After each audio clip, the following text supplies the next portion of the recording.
Hi there, I'm Varia of the creative world of Varia.com, and I am participating in Vlogging Telephone by Multicultural Kids blogs.com, raising multicultural kids.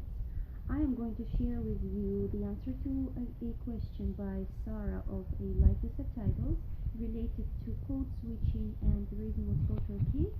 She was wondering what kind of funny situations that come up during while code switching and raising the children of multicultural background. Well, in our household we speak 3 languages. It's English, Russian, and Mandarin Chinese because we live in China, so the children are learning Chinese in school, and I can speak some Chinese since I've been in China for a very long time. And so code switching is something normal for us, something that well, we do all the time on daily basis. So as you know, code switching is when you switch from one language to another, and usually it happens in bilingual or multilingual households when people speak more than one language.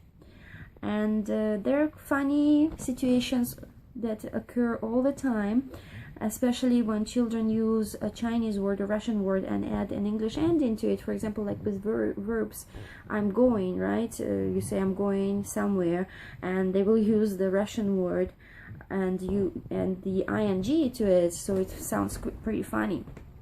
One of the situations that especially caught my attention, and it's been already 2 years and I still remember it, is when my daughter used a language we don't use in our household, and no one really speaks that language, but she watches Dora the Explorer, or used to watch at that time, and Dora, as you know, teaches Spanish. So my daughter got really impressed with Spanish language, and she was really hoping to learn that language sometime. So we were fixing a bookshelf, and I suggested that we practice counting in Russian. She knows numbers from 1 to 10, and I said, I'll start and you just follow me. So I start 1, 2, 3, and then I tell her, so what's the next?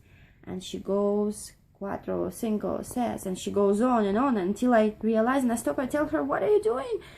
She says, well, I'm counting in Russian. I said, are you sure?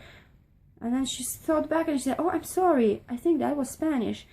So that code switching was hilarious because really we don't use Spanish and we never speak it. It's not one of our languages, but something that a child subconsciously switched to and it associated. It happens to me from time to time when I try to speak French, or well-forgotten French, which I studied at school and the university, and instead of thinking in French, I think in Chinese for some reason. So yeah, code switching can be a little bit confusing, but if you get a pretty good handle of it, you can switch from language to language easily, and that's what my husband and his siblings did when they were growing up.